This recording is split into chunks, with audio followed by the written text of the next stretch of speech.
Assalamualaikum warahmatullahi wabarakatuh. Alhamdulillahirabbil alamin wa bihi nasta'in wa ala umuri dunya waddin. Wassalatu wassalamu ala Rasulillah sayyidina Muhammadin wa ala alihi wa ashabihi ajma'in. Amma ba'du. Hadratul muhtaramin, para alim ulama, dan terlebih khusus pada seluruh teman-teman penyuluh agama Islam di wilayah Kantor Urusan Agama Kecamatan Kunir yang telah hadir bersama kita. Pertama-tama marilah kita panjatkan puja dan puji syukur kehadirat Allah Subhanahu wa taala yang memberi kita dan telah memberikan kita semangat dan kesempatan untuk terus belajar dalam keadaan sehat walafiat, meskipun dalam kondisi saat ini kita masih tetap bisa ngaji dan mencari ilmu dimanapun, terutama di melalui internet. Kedua kalinya salat dan salam semoga tetap terharibahkan kepada junjungan kita Nabi besar Nabi Muhammad Shallallahu Alaihi Wasallam yang telah menunjukkan umat manusia dari zaman jahiliyah menuju zaman terang benderang, yakni adilul Islam, dengan cara beliau mengajarkan akhlakul karimah dan keilmuan. Baik para pemirsa hadirin dimanapun Anda berada, terutama para pemirsa di fans Kecamatan Kunir yang menyaksikan siaran ini, kita kali ini akan jagong santai bersama para penyuluh yang telah hadir bersama. Pertama adalah beliau Ustadz Muhyiddin. Beliau adalah penyuluh bidang wakaf. Apa kabar Ustadz? Alhamdulillah sehat. Alhamdulillah. Yang kedua adalah Ustadz Nurholis SPD. Beliau adalah penyuluh agama Islam bidang radikalisme. Ustadz, bagaimana kabarnya? Alhamdulillah. Semakin muda saja. Masih sendiri Ustadz ya? Iya. Ya, ini masih sendiri pemirsa. Beliau sudah karirnya sudah menanjak, namun masih belum punya pasangan hidup. Ya, menunggu Nurul. Oh iya. Yang bidang Keluarga Sangin. Nah, betul. Yang ketiga adalah beliau Ustadzah Muliha. Beliau adalah penyuluh agama Islam yang membidangi masalah apa, Bu? Pemberantasan buta aksara Al-Quran. Jadi beliau menekuni bidang tersebut untuk selalu memberikan penyuluhan-penyuluhan pengajaran kepada masyarakat untuk supaya memberantas buta huruf Al-Quran. Nah, bagaimana Bu kabarnya, Bu? Alhamdulillah. Yang terakhir yang hadir bersama kita adalah penyuluh bidang narkoba. Beliau adalah Ustadzah Izzah. Beliau sudah merupakan, meskipun muda, merupakan penyuluh senior di Kecamatan Kunir ini. Apa kabar Ustadzah? Alhamdulillah. Saja ya, kali ini kita akan menjagong khusus masalah wakaf. Jadi dalam masyarakat itu banyak sekali wakaf yang ada, sehingga kadang masyarakat tidak tahu karena saking lamanya benda ini hilang status wakafnya karena ada bukti tertulis, atau mungkin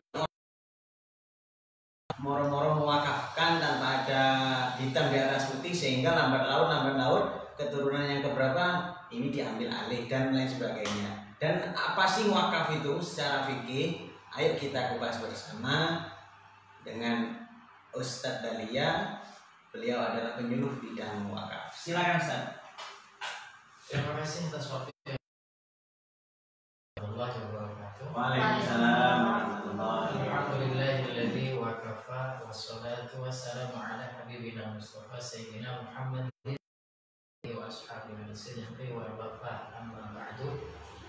Alhamdulillah, pada kesempatan pagi kali ini kita bisa jagong bareng. Gambirus Ya, jagong santai. Jagong santai dalam rangka belajar bersama, niatnya tentang polemik atau tema terkait wakaf.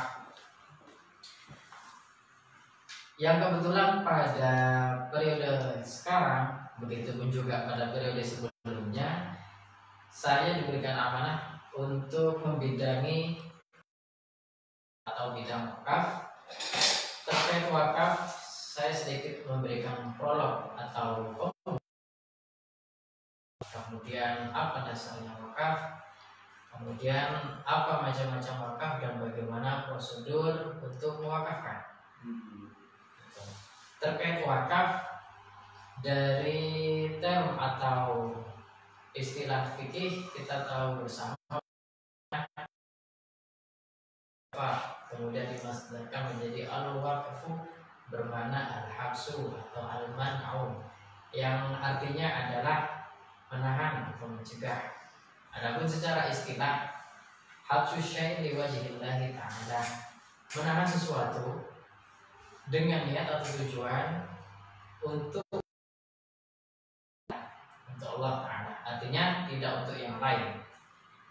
Sesuatu di sini bisa banyak hal, bisa yang bergerak atau tidak bergerak. Kalau biasanya bergerak itu yang lumrah wakaf adalah kaitannya dengan wakaf tanah. Nah, kaitannya dengan wakaf tanah itu adalah yang lumrah. Adapun di era modern sekarang banyak sekali wakaf-wakaf produktif. Ada wakaf tunai, yaitu berupa uang tunai. Ada malah sekarang yang terbaru ada wakaf. Maksud wakaf poin itu adalah bagi pengguna Telkomsel, mohon maaf sebelumnya, bukan maksud promosi Telkomsel. Hanya kebetulan dalam kesempatan kali ini Telkomsel sudah bekerja sama dengan BWI, Badan Wakaf Indonesia.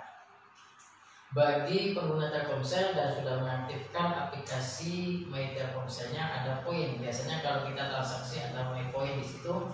Kemudian tinggal mengumpulkan poin-poinnya, nanti ketika per 50 poin terhitung atau ternilai 5.000. Nah, dari situ kita bisa mendonasikan. Maksudnya apa? Mengalokasikan poin tersebut. Itu sekilas nanti bisa kita jabarkan bersama, kita jabarkan bersama. Itu mungkin yang perlu bisa saya sampaikan. Oh ya, ada kaitannya dengan dalil atau dasar, karena kita tidak terlepas dari dasar-dasar agama dalam menyikapi setiap peristiwa dalam kehidupan. Adapun wakaf, dasar agama itu berasal dari Al-Quran dan hadis. Tapi kalau kita tinjau bersama, sebenarnya itu berasal atau bermuara pada al-infaq fi sabilillah asalnya, karena di dalam ayat Al-Quran itu tidak ada kaitannya langsung tekstual wakaf, tidak ada. Contohnya adalah dalam surat Al-Imran ayat 92, A'udzubillahi minasyaitonir rajim, Bismillahirrahmanirrahim. Lan tanalul birra hatta tunfiqu mimma tuhibbun. Yang artinya kurang lebih, tidaklah kalian akan menerima atau sampai pada suatu kebaikan sehingga kalian menginfakkan sesuatu yang kalian cintai. Itu dari Al-Quran. Adapun dari hadis sebenarnya ada yang kemudian ini diawali oleh sahabat Sayyidina Umar bin Khattab radhiyallahu taala anhu.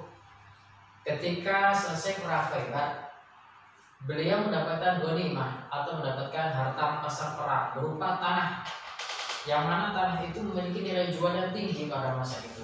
Kemudian beliau, karena masih ada Rasulullah, langsung berkonsultasi kepada beliau.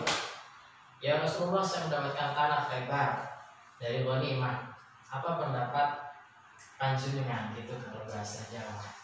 Kemudian Rasulullah memberikan keleluasan hukum. Jika engkau mau, maka tahanlah. Kemudian hasilnya infakkanlah. Artinya apa? Di situ Rasul memerintahkan atau beri saran untuk menahan tanah, status tanahnya ditahan. Tahan di sini maksudnya adalah lillah, bukan ditahan nanti kemudian manfaatnya untuk pribadi, tidak. Dan kemudian hasilnya untuk kepentingan umum, yaitu fakir miskin dan seterusnya, demi kesejahteraan umat Islam dan kemajuan agama Islam itu sendiri. Itu insya Allah ada di dalam Sahih Muslim, diriwayatkan oleh salah seorang sahabat tentang peristiwa Sayyidina Umar mendapatkan ghanimah dari Khaibar. Jadi dua dasar tersebut, baik dari ayat Al-Quran maupun hadis Nabi, itu menjadi fondasi atau dasar dalam mewakafkan. Kemudian untuk yang terakhir, sebenarnya kita sudah mengetahui bersama bahwasanya wakaf tidaklah terlepas dari suatu barang yang dimiliki oleh seorang manusia atau seorang muslim, yang mana maksud dari kepemilikan barang itu dengan tujuan diwakafkannya nanti ketika meninggal, maka manfaat pahalanya tetap mengalir. Karena kita ketahui bersama bahwasanya kita kalau sudah meninggal maka tidak akan ada yang bisa mengalir ke kantong jariah kita ketika kita di liang lahat kecuali 3. Idama dan ma'adan kota amilan mutalas, gitu kan, sudah betul jariah. Kemudian di sini para penafsir atau para imam madhab mentafsirkan sedekah jariyah, yang termasuk dalam sedekah jariyah adalah wakaf. Dan kemudian yang kedua adalah waladun soleh yad'ulah wa amalun yuntafa'u bihi. Itu adalah beberapa dasar yang kemudian dijadikan pijakan oleh ulama-ulama kita untuk melegalkan transaksi dari wakaf itu sendiri. Mungkin sekian, kurang lebihnya nanti kita bisa jaga bersama waktu. Kemudian kami minta kepada host Ustaz Sofyan Arif SH. Terima kasih Ustaz. Penjelasan beliau sangat detail masalah wakaf dari perspektif fikih, yang mana dari apa yang disampaikan beliau tadi, dasar dari wakaf dalam ayat Al-Quran itu semuanya memakai ayat nafkah, begitu ya Ustaz ya. Semua ayat Al-Quran yang dijadikan oleh ulama sebagai dasar wakaf itu sebagai ibadah atau agama, ayatnya semuanya memakai seperti tadi lantana birra hatta tunfiqu nafaqah. Dan mungkin ada ya ayyuhalladzina amanu anfiqu min thayyibati ma kasabtum. Semuanya pakai nafaqah. Jadi memang wakaf itu termasuk dalam kategori nafkah secara umum. Iya. Cuma kalau perbedaan antara wakaf dan nafkah itu sendiri apa, ada bedanya? Perbedaan Dari wakaf umumnya gitu. Iya. Seperti yang kita awali tadi, wakaf termasuk dalam kategori atau asal muasalnya adalah dari nafkah. Tapi apa kemudian yang membedakan antara wakaf dengan nafkah pada umumnya? Kalau wakaf atau secara umum ya, perbedaannya itu adalah dari peruntukan. Peruntukan maksudnya bukan pemanfaatan. Artinya dalam asal muasal ketika kan begini, dalam agama kita sesuatu itu yang diiktibarkan itu adalah niat, ya. Niat atau dalam bahasa fikihnya itu silah, gitu. Adapun wakaf sifatnya itu nanti harus lillah, gitu kan. Nah, dan itu harus dawam dan mustamir, tidak bisa muakkad. Artinya apa? Harus berkelanjutan, berkesinambungan, tidak boleh tertentu waktu. Nah, misal saya wakafkan tanah ini 1 tahun, tidak bisa, gitu kan. Wakaf itu kalau sudah wakaf ya sudah selamanya. Iya. Dan keperuntukannya itu memang hanya untuk Allah. Artinya untuk Allah, maka dihibahkan, disedekahkan atau diwariskan ke keturunan.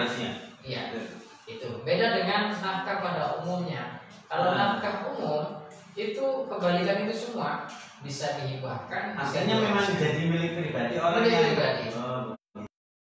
Jadi kalau wakaf itu memang abadan, nanti tidak ada yang memiliki Ustaz. Tidak ada yang memiliki, cuma ada pengelola. Ada pengelola. Oh, pengelola itu bukan pemilik ya? Bukan. Oh, istilahnya mengelola itu ya merawat, dan melanjutkan mungkin apa yang menjadi tujuan si wakif atau yang mewakafkan. Gitu. Ya, ini sangat menarik ini pembahasan wakaf ini. Jadi perbedaan dari nafkah secara umumnya, meskipun dalil yang dipakai dalam Al-Quran adalah nafkah, namun wakaf itu sangat secara tendensius berbeda, sangat jauh dengan nafkah secara umum. Karena ketika kita mewakafkan sesuatu, maka apa yang kita wakafkan itu sudah tidak bisa diapa-apakan lagi, kecuali sesuai dengan tujuan si wakif. Umpamanya saya mewakafkan ini sebagai kuburan misalnya. Iya. Maka ya harus jadi kuburan. Tidak boleh jadi Tidak boleh jadi sawah dan lain sebagainya. Beda dengan nafkah orang sedekah gitu ya. Saya sedekahkan ini kamu 100.000 terserah sudah. Ya. 100.000 itu untuk dibuat beli ayam geprek, untuk rokokan terserah. Gitu. Ya. Itu perbedaan secara dasar. Baik, itu tadi secara pengertian wakaf ya. Cara keutamaannya wakaf itu sendiri bagaimana? Iya. Dari ibadah-ibadah yang lain, Ustaz. Iya.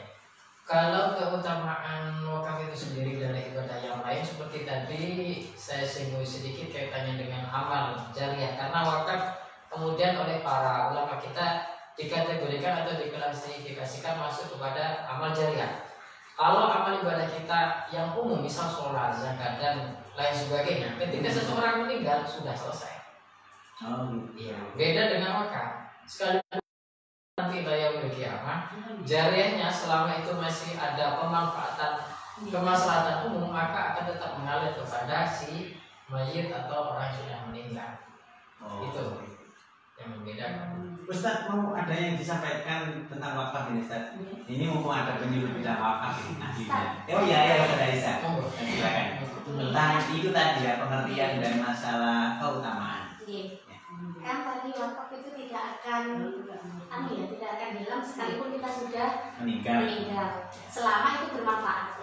Iya. Iya. Selama bermanfaat. Nah, terus bagaimana ketika tanah wakaf tersebut sudah lagi tidak bermanfaat, seperti semisal terkena bencana, umpama jenengan wakaf untuk masjid lah, sedangkan tanahnya itu terkena bencana dan tidak bisa lagi dimanfaatkan, itu bagaimana?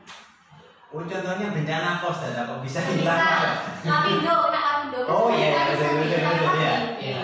Gimana Ustaz? Kalau menanggapi hal ini, tadi wakaf itu jariah selama itu bermanfaat. Namun ketika ada bencana besar, tanah ini hilang. Seperti umpama ada masjid di kawasan Nomor Lapindo, ya sudah kan tidak bisa digunakan. Itu gimana? Apakah mungkin pemerintah bisa mengalihkan? Oh ini tanah tak ganti, ini masjidnya sini gitu Ustaz. Begini, kalau saya menyikapi pertanyaan dari terima kasih Ustaz Riza menyuruh dalam bidang narkotika, narkoba dan HIV/AIDS. Menarik sekali pertanyaannya. Kaitannya dengan barang atau benda yang kemudian ada yang sebagian mempersepsikan itu tidak bisa memberikan nilai manfaat. Ini, semisal kena tsunami, lapindo dan seterusnya. Kalau ini mohon maaf, saya belum menemukan referensi, tapi kita hanya menganalogikan secara akal. Jika masih ada wujud sekalipun berubah, ya, misal ini adalah peta tanah kemudian kena tsunami, tapi batasannya itu masih diketahui. Oh iya. Ya, batasan masih diketahui. Itu nanti bisa dilakukan pendataan ulang. Karena begini, ketika kita sudah memiliki etikat untuk wakaf, maka otomatis hal itu terdaftar kalau sudah menjadi sertifikat maka di BPN, kalau masih dalam bentuk akte ikrar wakaf maka di KUA setempat. Begitu. Otomatis spesifikasi dari tanah atau lahan itu sudah tertentu. Kalau masih bisa dimanfaatkan atau diresmikan lagi, ya monggo. Kalaupun tidak, mungkin itu nanti bisa dijadikan nilai. Misal, kalau di lab itu kan tidak mungkin lagi kita manfaatkan. Iya, betul. Iya. Tapi pemerintah setempat mempunyai kebijakan memberikan nilai ganti rugi. Gitu. Kira-kira sepetak tanah yang terdampak itu berapa? Gitu ya. Ya. Nah, itu yang bisa saya pahami. Sehingga nanti nilai itu kemudian kan bernominal, mungkin bisa nanti dialihkan di lahan lain. Oh begitu. Begitu. Karena begini yang saya pahami dari beberapa referensi kitab yang pernah saya baca itu, misalnya ada masjid kemudian direnovasi, kok ada puing atau reruntuhan dari orang. Padahal itu sedekahnya masyarakat. Sedekah masyarakat itu kan tidak bisa kemudian diberikan atau diminta secara pribadi. Selama masih bisa dimanfaatkan. Tapi kalau masih tidak bisa, ya itu kita kembalikan lagi kepada rahimnya Allah Taala itu ya, yang ngobrol baik wis tak. iya. Ya, betul. Iya. Ya. Silakan Ustaz menulis. Iya, assalamualaikum warahmatullahi wabarakatuh. Waalaikumsalam warahmatullahi Ada wabarakatuh. dokumen yang sangat menarik sekali Ya, ya. ya, ya. Yang saya hormati dulu. Ini Nggak keras Ustaz, karena ada pengaruh. ini menyikapi dari pertanyaan tadi. Kalau yang ditanya terus saja bencana. Kalau ini wakafnya misalkan ini dibuat jalan, tol ataupun gimana, tapi tanah ini dalam bentuk wakaf, ini gimana? Oh, artinya ada tanah wakaf ya, Ada tapi tanah terkena wakaf. proyek Terkena proyeknya proyek. pemerintah, umpamanya Ataupun yang di lain, tol gitu ya. Ataupun yang lain, Nah, padahal di situ wakaf. padahal di situ wakaf. Itu gimana? Ya berarti ini intinya pengalihan wakaf. Pengalihan wakaf atau hanya Artinya ketika tanah itu terkena proyek pemerintah yang memang di situ harus dibangun sesuatu, maka bisa atau ini harus dibeli oleh pemerintah. Nah, hukum membeli ini gimana? Nah ini gimana Ustaz? Iya. Jadi pengalihan atau membeli tanah wakafnya nanti. Gini, seperti kita katakan bersama bahwasanya wakaf itu bukan milik pribadi, Ya betul. ya, tapi milik umum. Mm-mm. Iya.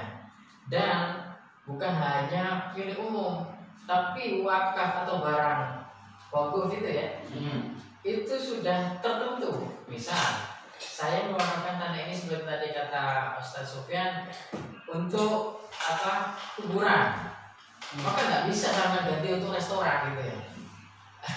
Karena itu sudah menjadi niatan si wakif gitu.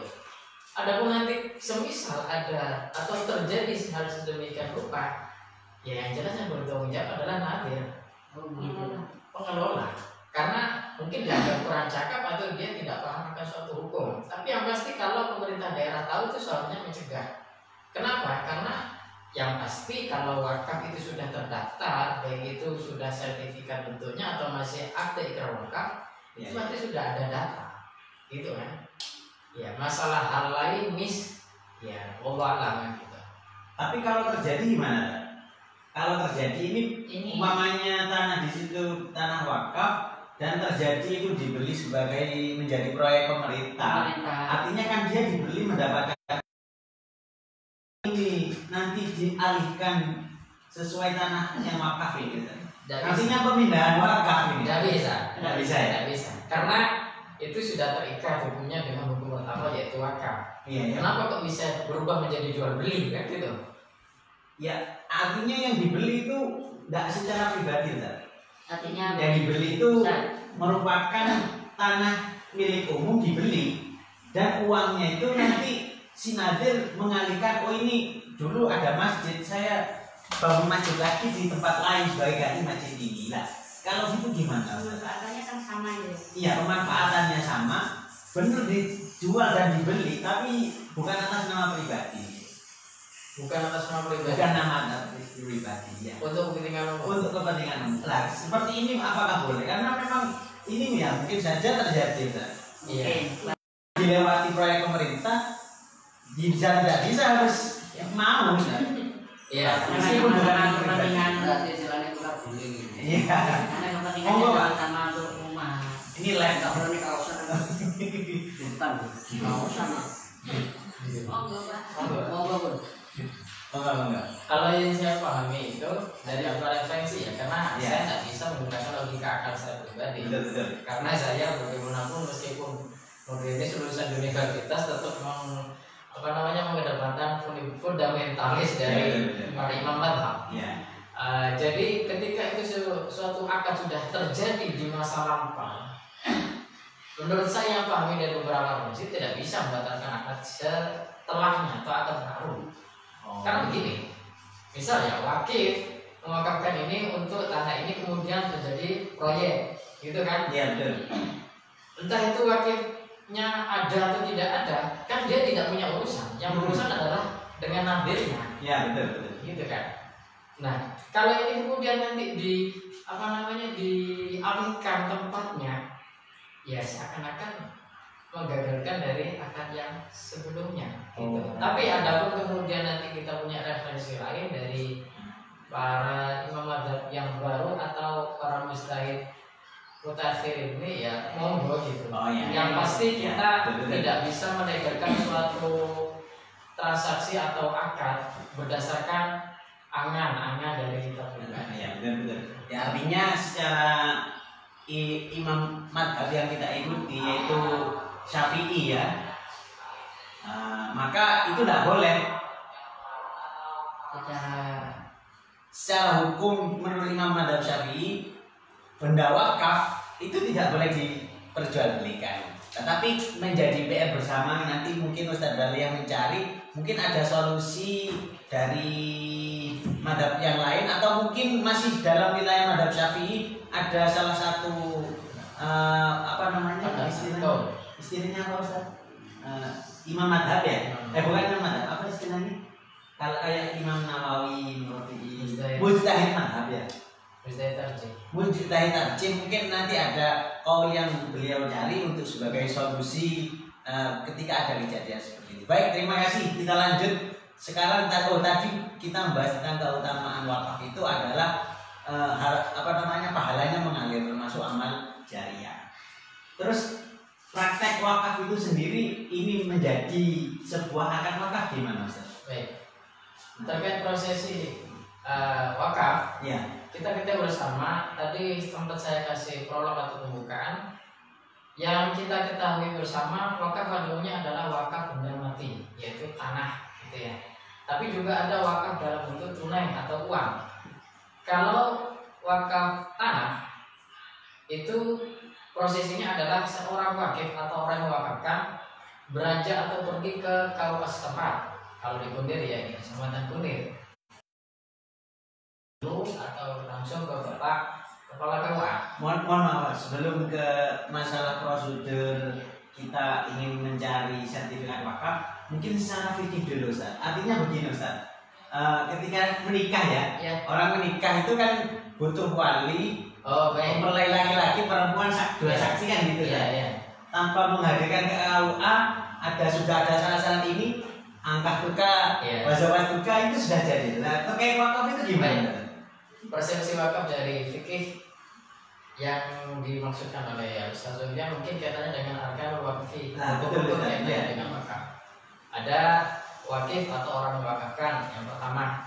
Kemudian yang kedua ada mauquf, barang yang diwakafkan. Kemudian yang ketiga ada mauquf alaih, orang yang menerima wakaf atau biasa disebut dengan nadir. Kemudian yang terakhir adalah siwak. Gitu. Tapi kemudian ada beberapa yang menambahkan saksi karena khawatir ada sesuatu yang terjadi di kemudian hari. Ada pendapat yang mengatakan itu, tapi secara umum cukup 4. Wakif, orang mewakafkan, mauquf, barang yang diwakafkan, mauquf alaih, orang yang menerima wakaf atau nadir. Yang keempat adalah siwak. Karena kan tidak ada gunanya ketika orang ada tapi tidak ada siwak, mau ngapain kan gitu. Iya betul. Itu rukun-rukun dari wakaf itu sendiri. Terkait sigot itu Ustaz, mungkin orang saya sedekahkan anak ini, itu apakah wakaf atau sedekah? Nah, ini perlu dijelaskan juga. Baik, kaitannya dengan siwa atau pelafatan dari wakaf itu secara umum kalau di bahasa Arab kan adalah wakaf tuka hadza syai' atau sesuatu ini. Aku mewakafkan anak-anak misalnya, mewakafkan mobil misalnya, gitu kan? Nah, itu secara bahasa Indonesia. Jadi harus jelas lafaz dari wakaf itu sendiri yang membedakan dari sodakoh, hadiah, warisan dan seterusnya. Jadi harus seperti itu. Meskipun dalam bahasa Indonesia tidak apa-apa. Tapi saya tambahin kembali. Kemudian para imam madzhab kita khususnya di Syafi'iyah memberikan suatu langkah ikhtiar atau kehati-hatian dengan kemudian mengistihabkan, menyunahkan suatu transaksi atau sigot itu kemudian untuk ditulis. Karena banyak mungkin kejadian di masyarakat orang tua mewakafkan, kemudian ketika orang tuanya itu meninggal karena tidak ada hitam di atas putih, oleh anak diambil lagi gitu. Maka kemudian hal itu oleh pemerintah Republik Indonesia diberikan peraturan sangat jelas, apabila ada transaksi wakaf maka semuanya untuk disegerakan adanya ikrar wakaf. lebih baik lagi dinaikkan ke sertifikat wakaf di Badan Pertanahan Nasional. Demikian. Ya, terima kasih Ustaz, ini sangat menjelaskan. Oh ya, Ustaz Nurholis. Apa? Jeleknya tidak ada. Sudah masih ada ya? Oh, masih ada. Ya, masih ada. Terima kasih. Iya, begini. Untuk tadi kan kita dijelaskan masalah syarat dan prasyarat bagaimana orang wakaf ya. Ya, ya. Ya, ini terkait dengan wakaf banyak terjadi di kalangan masyarakat terkait dengan orang tuanya dulu nenek moyangnya itu mewakafkan buat ini, tapi pada akhirnya cucu-cucunya ini menolak. Itu bagaimana? Nah, ini terjadi banyak di kalangan masyarakat.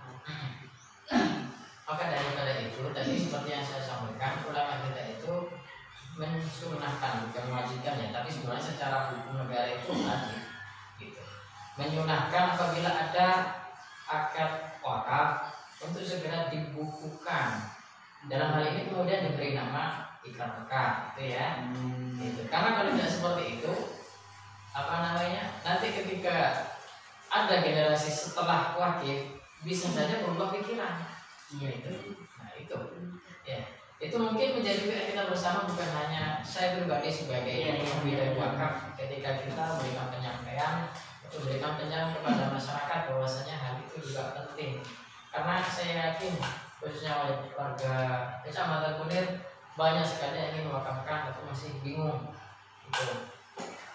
Ya, gini Ustaz, langsung saja karena ini tadi diterangkan. Iya. Karena di Indonesia itu sudah ada badan yang mengurusi tentang sertifikat tanah itu menjadi tanah wakaf. Iya. Sebagai kehati-hatian dari kita, karena memang benda wakaf itu seperti yang dijelaskan tadi tidak boleh diapa-apakan sudah, kecuali untuk peruntukan yang ditujukan oleh si wakif itu. Maka untuk mengantisipasi bahaya ke depannya, seumpama ada klaim dari salah satu ahli waris sedangkan wakafnya tidak ada sertifikatnya, maka ya tidak kuat. Yang ada umpamanya ini cuma tanah pribadi, maka ya secara hukum negara ini masih pribadi.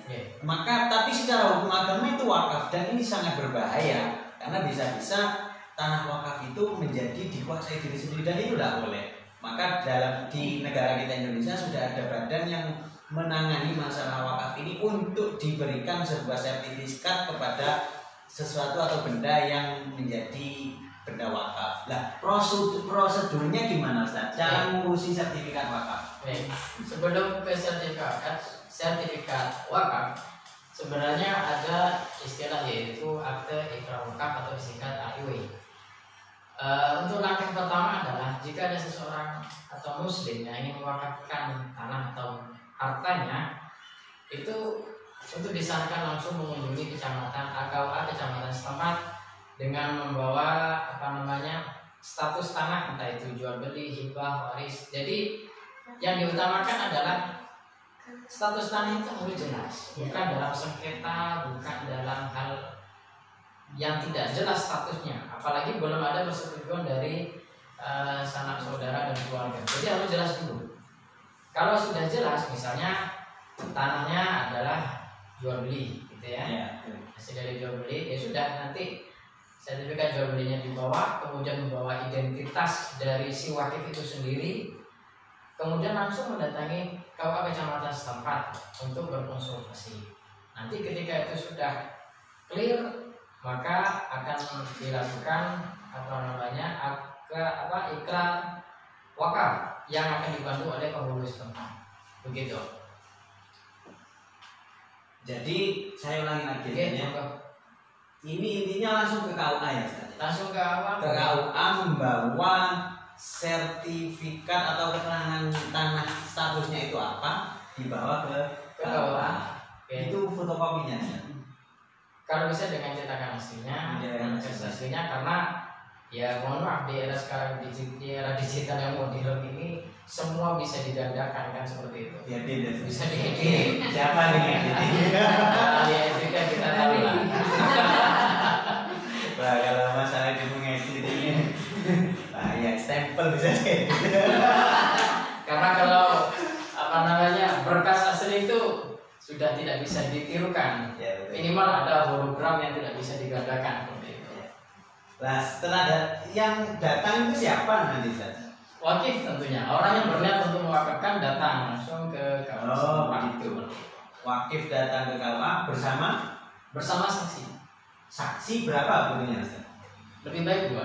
Saksi 2. Terus itu mauquf alaihnya atau orang yang diwakafkan juga datang juga. Iya. Itu istilah sekarang itu nadir itu mauquf Nanti alaih. mauquf alaih kalau dalam Nah, proses fikih. langsung datang ke sini Ustaz. Iya. Membawa fotokopi apa saja mungkin selain Identitas dari masing-masing baik itu wakif maupun mauquf alaih atau nadir, kemudian juga identitas dari tanah atau sertifikat tanah itu sendiri. langsung datang ke sini ke Iya. KUA. Mungkin ke ruangan siapa Ustaz? Kalau Apakah di penghulu apa? Kira nikah. Kalau Kecamatan Kunir kebetulan adalah langsung ke Bapak Penghulu yaitu Bapak Abdus Salim, bisa langsung konsultasi ke beliau. Mungkin ada di antara pemirsa yang tidak mengetahui atau kurang jelas terkait persyaratan, bisa langsung konsultasi. Oh ya begitu. Iya. Nah, nanti setelah proses ini, proses secara data ya, data yang diperlukan itu sudah cukup ya, masuk ke KUA sudah cukup. Iya. Nanti prosesnya apa lagi Ustaz? Apakah ada petugas yang datang mengukur ke sana? Ada. Nanti ketika itu sudah sudah clear Ya, antara pihak wakif nanti dan kemudian dengan PPAI pejabat pembuat akte ikrar wakaf ya, yang dalam hal ini adalah Bapak Penghulu, maka nanti akan ada pengukuran. Atau kalau memang itu sudah jelas ukurannya dari suatu petak tanah itu biasanya kan sudah ada dalam sertifikat jual belinya, itu ada pengukuran kembali tidak apa-apa. Tapi kalau memang itu dirasa cukup oleh pihak keluarga ya sudah, gitu. Ketika kemudian hal itu selesai, bisa nanti ditingkatkan kepada sertifikat lengkap. Maka menjadi lebih kuat ketika Itu belum ya Ustaz? belum. Itu apa namanya? Itu akte ikrar wakaf. Akte ikrar wakaf dan bisa. Itu sudah kuat ya. Sudah kuat karena sudah beda status dia. Oh ini sudah ada keterangan ini adalah harta wakaf. Iya. Nah, nanti kalau meningkat ke sertifikat wakaf gimana? Kalau meningkat ke sertifikat wakaf bisa dilakukan sendiri oleh pihak nadir karena bukan wakif lagi yang mengurusi. Oh gitu. Nadir Ya. langsung ke BPN, Badan Pertanahan Nasional. Tapi untuk lebih mudahnya, kalau di KUA Kecamatan Kunir kita diberikan petunjuk untuk langsung berkonsultasi kepada Bapak Salim untuk minta pertolongan beliau untuk langsung menguruskan ini ke BPN seperti itu. Nanti BPN ya. ya itu 0%, 0 rupiah. Artinya gratis. Ya kecuali Fotokopi. kecuali jenengan punya rasa ibah untuk bensin gitulah. Oh gitu. Ya. Nah ini proses seperti ini ditempuh seberapa lama? Tidak lama, setahu atau sepengetahuan saya dulu pernah di Ustazah Mulihah Ya. ketika mewakafkan tanah untuk peruntukan pendidikan di yayasan beliau. Kemudian yang kedua adalah di Ustadz Rika, koordinator sebelum saya, Ya. dan juga mengikuti hal itu tidak berlangsung lama, paling lama seminggu, tapi biasanya tidak sampai seminggu. Yang terpenting adalah proaktif antara pihak dari wakif, nadir, dan penghulu. Jadi jangan sampai ngendam, karena yang diurusi oleh Bapak Penghulu bukan hanya beliau saja, seorang saja, tapi seluruh kecamatan. Betul. Nah, mungkin saya langsung tanya ke Ustazah Mulihah. Itu kan jenengan yang sudah mengalami sendiri masalah perwakafan tanahnya ya Ustazah ya. Nah itu apa keluarnya itu akte masih ya Ustazah? Akte apa tadi? Akte ikrar wakaf. Tidak mau ditingkatkan lagi ke sertifikat wakaf Ustaz. Insya Allah secepatnya. Oh begitu. Ini pengaruhnya apa sih Ustaz? Artinya apa tidak cukup sudah akte itu tidak usah ditingkatkan ke sertifikat namanya? Apakah ini secara hukum kurang kuat? Kalau ada klaim dari pihak lain begitu? Bukan tidak kuat, sudah cukup sebenarnya secara hukum akte ikrar wakaf itu sudah cukup untuk membedakan antara status suatu tanah yang satu dengan yang lain. Tapi ketika ditingkatkan menjadi sertifikat itu menjadi lebih baik. Mungkin ya seperti sertifikat jual beli, sebelumnya sertifikat jual beli kan ada proses lain itu. Nah, itu sudah membedakan sebenarnya. Betul. Iya. Nah, sekarang ada masalah yang mungkin kontemporer Ustaz, tentang perkembangan wakaf itu sendiri. Iya. Tadi dikatakan bahwasannya wakaf itu adalah amal jariah, yang artinya kalau jariah benda yang diwakafkan itu udah habis. Iya. Gitu kan? Iya. Masa kita wakaf ayam geprek kan? Iya. Jariahnya di mana? Nah, sekarang itu ada di mana-mana ada wakaf. Contoh ya, yang disebutkan tadi wakaf poin. Poin yang kita dapat dari transaksi dengan operator seluler itu mendapatkan poin bisa diwakafkan. Iya. Itu gimana? Jadi begini, terima kasih.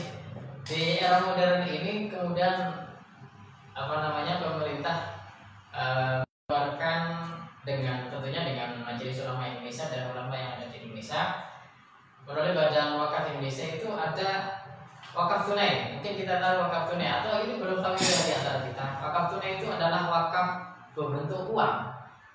Prosedur wakaf tunai itu, jika di antara kita ingin mewakafkan uang, kita untuk dianjurkan langsung ke LKS, bukan LKS lembaga beasiswa. LKS itu adalah lembaga keuangan syariah. Dalam hal ini adalah bank-bank syariah, bisa BSM, dimana kita biasa langsung menerima HR kita ya. Ya, betul. Kemudian bisa BNI syariah, bisa muamalah. Yang penting bank yang berlabel syariah. Ya. Seperti itu. Kita ke sana langsung mengisi formulir atau konsultasi ke pihak CS, Customer Service, untuk kemudian mewakafkan beberapa uang kita. Tapi minimal sesuai dengan peraturan itu adalah 1 juta. Dengan kita 1 juta itu sudah bisa mendapatkan akte ikrar wakaf atau sertifikat wakaf dari LKS tersebut atau dari bank-bank tersebut. Ini terkait wakaf tunai atau wakaf uang.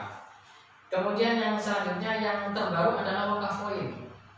Tadi sudah ada prolog saya. Wakaf poin adalah poin hasil transaksi dari kita yang kebetulan mungkin menggunakan operator seluler Telkomsel, yang kemudian dalam hal ini sudah bekerja sama dengan BWI Badan Wakaf Indonesia. Hasil dari poin transaksi yang ada di My Telkomsel atau aplikasi My Telkomsel kita itu nanti bisa diuangkan atau dibentukkan dalam rupiah. Kalau sesuai peraturan yang sudah saya baca di website resmi dari BWI itu adalah setiap 50 poin menjadi 5.000. Gitu. Tapi ya masa sih kita mau wakaf dengan 5.000 saja kan gitu ya. Ya setidaknya kumpulkanlah beberapa. Ini boleh Ustaz seperti itu. Kenapa? Boleh seperti cara. Kalau saya sendiri ketika jenengan tanya itu boleh atau tidak, karena saya belum mengkaji secara detail, saya hanya sudah berprasangka baik di organisasi atau lembaga BWI itu sudah ada para ulama yang, jadi saya anggap itu boleh. Kenapa? Mungkin di mazhab Syafi'iyah ini aneh, karena di mazhab Syafi'iyah itu suatu mauquf atau barang diwakafkan harus yang tidak bisa yang tidak bisa habis. Misal tanah kan tidak bisa habis, mobil tidak bisa habis, uang secara ainiyahnya atau secara wujudnya iya. Tapi kemudian ulama kita berpikir ternyata adalah mazhab yang lain, yaitu mazhab Malikiyah. Mazhab Malikiyah itu menyatakan bahwasanya uang atau dalam zaman dahulu itu dinar dan dirham itu bisa diwakafkan. Bukan dinar dirham yang diwakafkan, tapi peruntukan dari dinar dan dirhamnya itu yang diwakafkan. Artinya secara ain ini habis, namun secara pemanfaatan ini nilainya akan terus. Contohnya, umpamanya wakaf uang ini dibuat untuk alokasi ke bangunan sosial, semisal yatim, rumah sakit, jembatan dan lain sebagainya. Artinya uangnya habis tapi pemanfaatannya sudah terus. Jadi kalau memang ikhtilaful a'immah itu rahmatul lil ummah, memang benar saja. Artinya kalau masalah seperti ini memang sudah berkembang, maka solusinya kalau ketika di madzhab satu tidak boleh, madzhab yang lain, apa masalahnya? Iya. Jadi itu. Ya. Ada yang ditambahkan? Tidak tahu saya. Ini mungkin saya cukupkan hari ini tentang masalah wakaf. Itu sudah sangat luas bagi masyarakat yang ingin atau mempunyai keinginan untuk mewakafkan tanahnya. Tidak usah bingung-bingung, bisa menghubungi Ustaz Dalia sebagai penyuluh agama Islam bidang wakaf. Nanti akan dibantu untuk mengeluarkan akte ikrar wakaf tanahnya, karena hitam di atas putih itu sekarang penting untuk mengantisipasi supaya di belakang hari tidak ada kejadian-kejadian yang tidak diinginkan gitu. Ya, terima kasih para pemirsa sudah mengikuti kami di jargon santai bersama penyuluh agama Islam KUA Kecamatan Bone. Untuk di lain hari, insya Allah hari Jumat kita akan membahas masalah isu-isu radikalisme, dan hari ini akan langsung dibimbing oleh penyuluh bidang radikalisme yaitu Ustaz Nurholis SPDI ya.